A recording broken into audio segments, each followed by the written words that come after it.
Hello student, कैसे हैं आप सब। उम्मीद करते हैं कि सभी लोग बढ़िया होंगे और मजे कर रहे होंगे। तो जैसा कि आप जानते हैं, आजकल हम क्लास 12th का 10th चैप्टर कर रहे हैं, जिसका नाम है वेव ऑप्टिक्स यानी तरंग प्रकाशिकी। हमारा नेक्स्ट टॉपिक है समतल ध्रुवित प्रकाश उत्पन्न करने की विधियां। तो हम यहाँ पर देखेंगे कि समतल ध्रुवित प्रकाश कैसे उत्पन्न किया जाता है, और इसमें हमारा पहला टॉपिक होगा परावर्तन के द्वारा, यानी परावर्तन बाय रिफ्लेक्शन। यहाँ इसी टॉपिक को हम ब्रूस्टर का नियम भी कहते हैं। समतल ध्रुवित प्रकाश उत्पन्न करने की जो विधि है वो परावर्तन के द्वारा पहला टॉपिक होगा, और परावर्तन का ही जो नियम है वह ब्रूस्टर का नियम कहलाता है। यह आपके एग्जाम पॉइंट ऑफ व्यू से बहुत इंपॉर्टेंट है, very very most important topic of this chapter है ना। ब्रूस्टर का नियम बहुत इंपॉर्टेंट है, आप इसे बहुत ध्यान से देखेंगे, ठीक है। हमने वीडियो को शुरुआत में ही आप लोगों को ये चीज बता दिया है। तो देखिए कैसे करते हैं।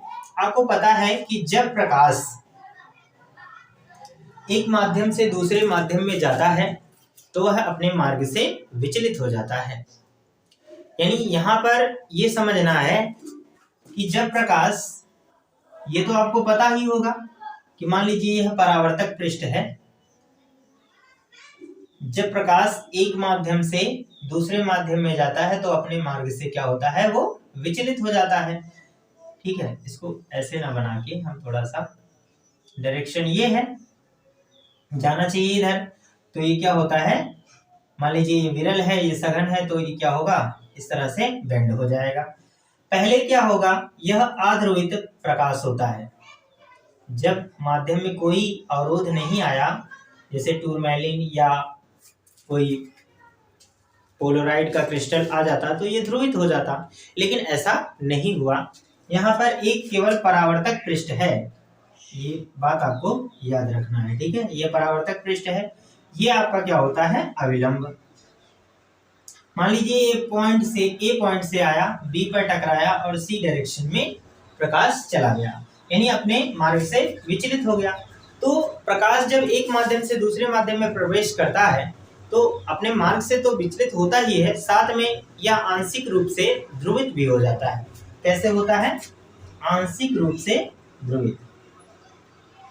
आंशिक ध्रुवित प्रकाश, ये आंशिक रूप से क्या होता है, ध्रुवित हो जाता है, और इसका थोड़ा सा कुछ भाग क्या होता है, परावर्तित भी हो जाता है, इस तरह से। मान लीजिए सी है और ये डी डायरेक्शन होगी।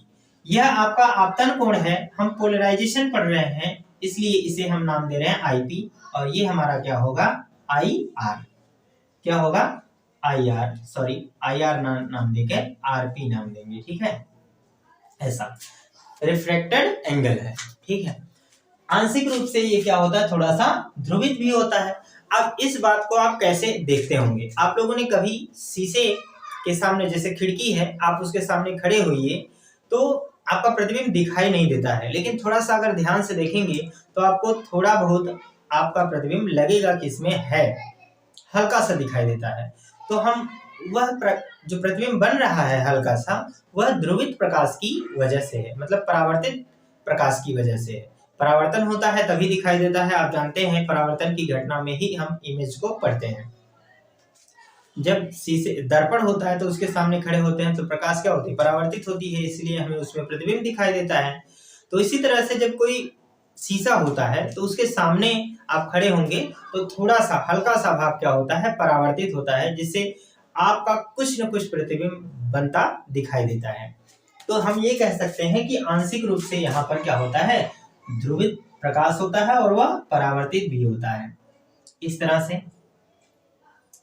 यह पहले तो होता है आंशिक रूप से ध्रुवित, लेकिन यदि हम इस आपतन कोण का मान बढ़ाते जाएं, इस आपतन कोण का मान ऐसे बढ़ाते जाएं तो एक स्थिति ऐसी आएगी कि यह जो परावर्तित प्रकाश है वह पूर्ण रूप से क्या हो जाएगा, ध्रुवित हो जाएगा।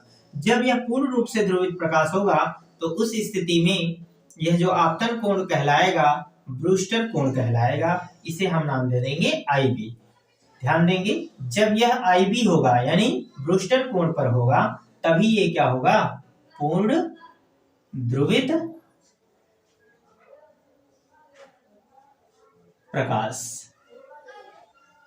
ठीक है, ध्यान देंगे, पूर्ण ध्रुवित प्रकाश कब होगा, जब यह पूर्ण ध्रुवित प्रकाश होगा उस समय आपतन कोण को हम क्या मान लेंगे, ब्रूस्टर कोण मानेंगे। ब्रूस्टर का यही नियम है। अब इस बात को एक बार एक फ्लो में हम कहते हैं, हम यहाँ पर लिखेंगे कैसे, जब प्रकाश एक माध्यम से दूसरे माध्यम में जाती है तो वह अपने मार्ग से विचलित हो जाती है, साथ ही वह आंशिक रूप से ध्रुवित भी हो जाती है। यह अपवर्तित किरण आंशिक रूप से ध्रुवित होती है। इसके साथ साथ इसका प्रकाश का एक भाग परावर्तित भी हो जाता है। एक विशेष आपतन कोण IP के लिए परावर्तित जो किरण होती है वो पूर्ण रूप से ध्रुवित प्रकाश में बदल जाती है। ऐसे ही आपतन कोण को हम ब्रूस्टर कोण कहते हैं। दोस्तों, इसी तरह से आपको इसे लिखना है, अदरवाइज आपको इसे नोट्स में देख लेना चाहिए वीडियो के डिस्क्रिप्शन में जाकर। ठीक है, अगर आप नोट्स नहीं बना पा रहे हैं वीडियो को पॉज करने के बाद, तो प्लीज डिस्क्रिप्शन में जाकर देखें, वहां पर आपको नोट्स अवेलेबल मिलेगा। अभी नहीं है तो हम 1 से 2 दिन में उसे अपलोड कर देंगे। अब देखिए, यह ब्रूस्टर कोण नाम दिया जाएगा IP। तो हम ये कह सकते हैं कि IP बराबर हो जाएगा IB के, यानी ये जो आपतन कोण है वो ब्रूस्टर कोण के बराबर होगा।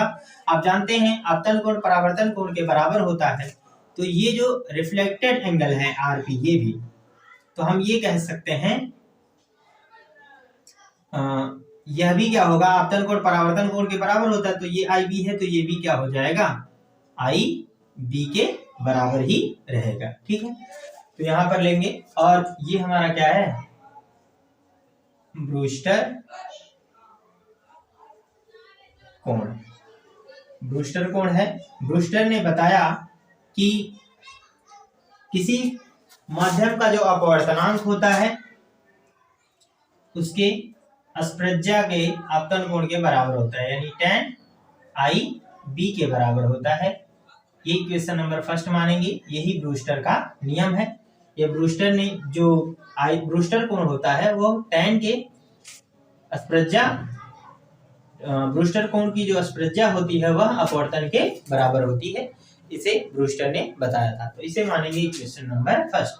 अब हम यहाँ पर देखते हैं स्नेल के नियम से। स्नेल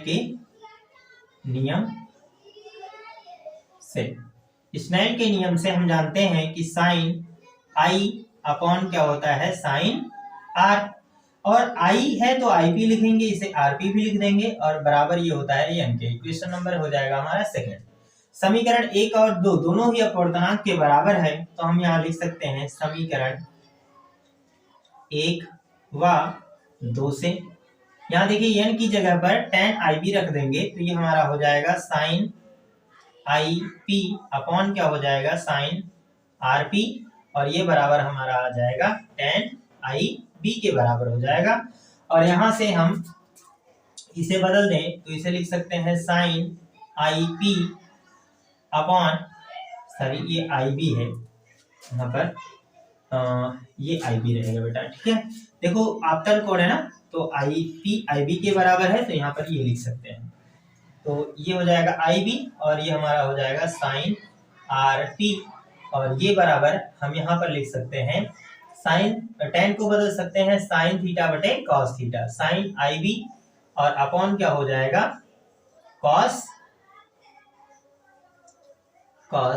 IB के बराबर हो जाएगा। ये इससे कैंसिल हो जाएगा, इसका हम क्रॉस मल्टीप्लाई कर दें तो हम यहाँ पर लिख सकते हैं कि कॉस IB बराबर साइन RP के बराबर। ठीक है, अब हम क्या करें, इसको बदल दें, तो इसे हम लिख सकते हैं, इस चीज को आपको नीचे नहीं दिखाई देगा इसलिए हम थोड़ा ऊपर लिख रहे हैं। यहाँ पर लिख सकते हैं कि cos IB बराबर, यहाँ देखिए cos 90 माइनस थीटा बराबर साइन थीटा के बराबर होता है, तो इस साइन थीटा की जगह पर हम लिख लेंगे cos 90 माइनस जो थीटा कोण है आरपी, आरपी लिख लें। और देखिए कास से कास कैंसिल हो जाएगा, तो हम यहाँ लिख सकते हैं आई बी बराबर 90 माइनस आरपी, और इसे आप इधर ट्रांसफर कर दें तो ये हो जाएगा आई बी प्लस यहाँ पर क्या हो जाएगा, ये कोण आर पी बराबर हो जाएगा 90। इसे इक्वेशन नंबर मान लीजिए 3। ठीक है, इस तरह से। अब यहाँ पर देखो ये आरपी हो गया, आई बी प्लस आरपी। यहाँ से देखिए यह आरपी, ये देखिए आरपी और आई बी मिलकर 90 है, तो यह कोण भी 90 होगा। क्यों? क्योंकि यह एक रैखिक युग्म है, इसलिए एक रैखिक युग्म में कोण कितना होता है 180। यह और यह मिलकर अगर 90 है तो बाकी बचा 90 ही होगा। लेकिन इसी बात को हमें क्या करना होगा, प्रूफ करना होगा। ठीक है, तो सपोज यह क्या है, डी बी सी है, तो हम यहाँ पर लिखेंगे कोण, यहाँ पर ये जो आई बी है, यहाँ पर लिखें आई बी प्लस यह कोण, इसका नाम होगा कोण डी, यहाँ पर है डी नाम है, डी बी सी प्लस यह कोण क्या होगा, आर पी बराबर हो जाएगा 180। ऐसा क्यों हो रहा है, यहाँ पर लिख लीजिएगा ब्रैकेट में, रैखिक युग्म कोण है, रैखिक युग्म कोण है। तो यहाँ पर हम ये लिख लेंगे, यह और यह मिलकर 90 के बराबर है, तो इन दोनों को ऐड कर दें तो यहाँ पर लिख सकते हैं कोण डी बी सी प्लस 90 बराबर 180। ये उधर चला जाएगा तो हम यहाँ पर घटा सकते हैं, डी बी सी बराबर, ये 90 उधर जाएगा घट जाएगा तो 90 के बराबर हो जाएगा। इस तरह से हम इसे भी प्रूफ कर सकते हैं। अतः यहाँ पर लिख सकते हैं, अतः ब्रूस्टर कोण के लिए, ब्रूस्टर कोण के लिए परावर्तित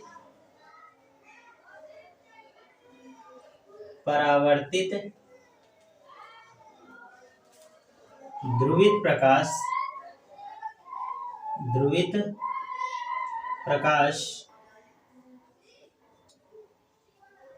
तथा अपवर्तित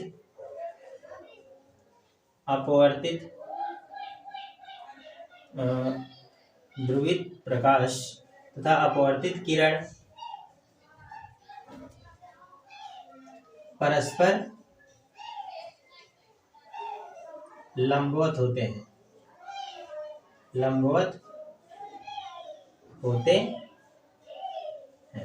तो इस तरह से हम अपने इस टॉपिक को भी क्लियर कर सकते हैं।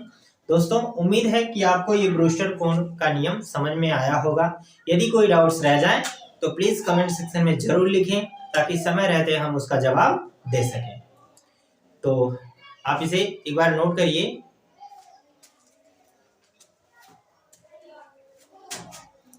तो इसे आप एक बार नोट करिए, फिर हम आगे कंटिन्यू करते हैं। हमारा नेक्स्ट टॉपिक होगा इसमें दूसरा, द्विवर्णता द्वारा,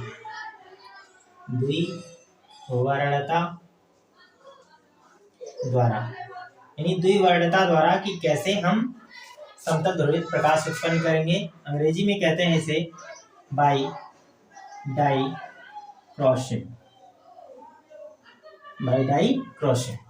देखिए, जब प्रकाश पोलराइड या जब अध्रुवित प्रकाश किसी टूरमैलिन या पोलराइड क्रिस्टल से गुजरता है, तो उसके विद्युत सदिश के अन्य कंपन जो होते हैं वो अवशोषित कर लिए जाते हैं, केवल उसका एक भाग ही बाहर निकल पाता है। जब यह टूरमैलिन क्रिस्टल से निकलता है तो इसमें समांतर सदिश ही केवल बाहर निकलता है, बाकी जो लंबवत सदिश होता है वह टूरमैलिन क्रिस्टल से अवशोषित कर लिया जाता है।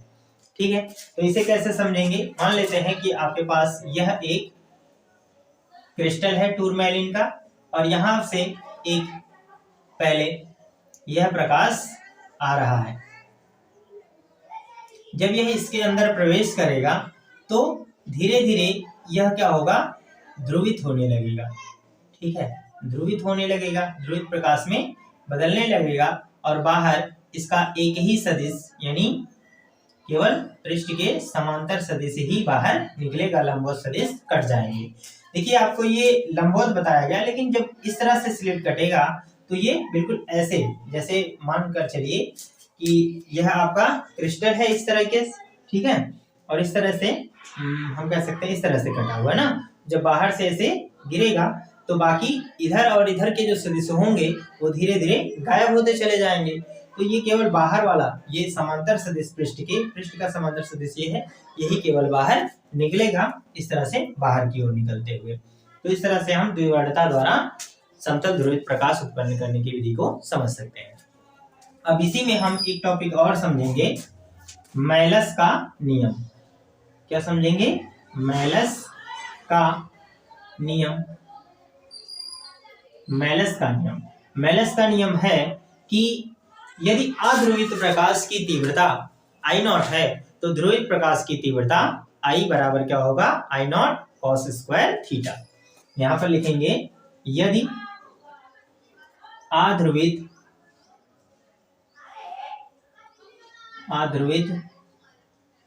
प्रकाश की,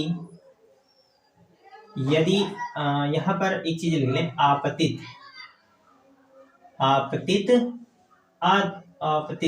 ठीक है, आपतित अध्रुवित प्रकाश की तीव्रता I0 है, तब ध्रुवित प्रकाश की तीव्रता I बराबर क्या होगा, I0 cos स्क्वायर थीटा के बराबर होगा। तो इस तरह से इस फॉर्मूले को समझ लेंगे। I0 क्या है, आपतित प्रकाश की तीव्रता है, और I क्या है, ध्रुवित प्रकाश की तीव्रता, जो हमें रिजल्ट में प्राप्त होगी। अब हम यहाँ पर समझेंगे अपना अगला टॉपिक, पोलोराइडों का उपयोग। एक नंबर में यह कई बार पूछा गया है, पोलोराइडों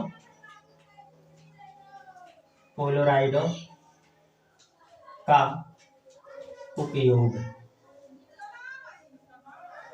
आखिर प्रकाश का जो ध्रुवण है वो पोलोराइड और टूरमैलिन क्रिस्टल से किया तो जाता है, तो इसका उपयोग हम अपने दैनिक जीवन में कहां-कहां पर देखते हैं। तो देखें, पोलोराइडों का जो उपयोग है वो गाड़ियों में चकाचौंध से बचने के लिए किया जाता है, पहला टॉपिक है। ठीक है, तो हम यहाँ पर लिखेंगे गाड़ियों में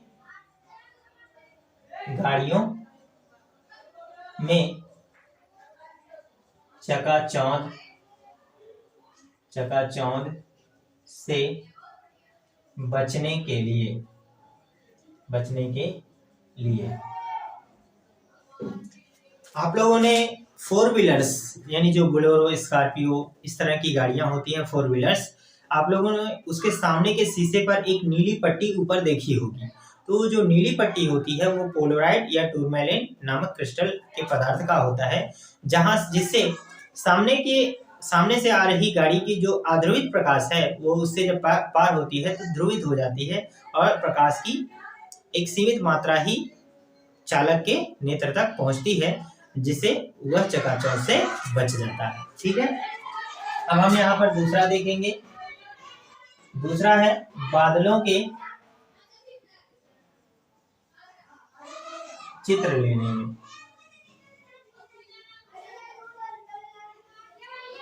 ठीक है, जब बादलों के चित्र कैमरे से लिया जाता है तो उसमें भी एक पोलोराइड की फिल्म लगी होती है, जिससे श्वेत प्रकाश की जो अध्रुवित प्रकाश है वह उसमें आने के बाद ध्रुवित में बदल जाए, और सीमित मात्रा जब प्रकाश की पड़ेगी कैमरे की लेंस पर तो वह चकाचौंध नहीं करेगा, बादलों का स्पष्ट प्रतिबिंब दिखेगा हमें। ठीक है, तो यहाँ पर भी पोलोराइडों का उपयोग किया जाता है। इन बातों को समझने के बाद आप ये कह सकते हैं पोलोराइडों का उपयोग प्रकाश को नियंत्रित करने में किया जाता है। प्रकाश को नियंत्रित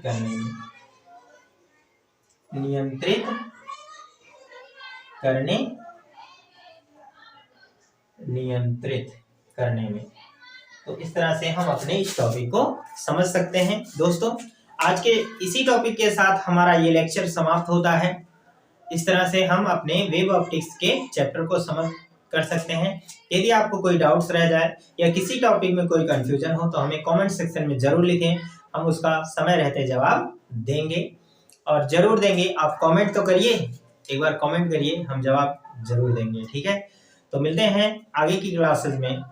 तब तक के लिए good bye, thank you. Share करना ना भूलिएगा, अगर पसंद आया हो तो प्लीज लाइक भी कर दीजिए।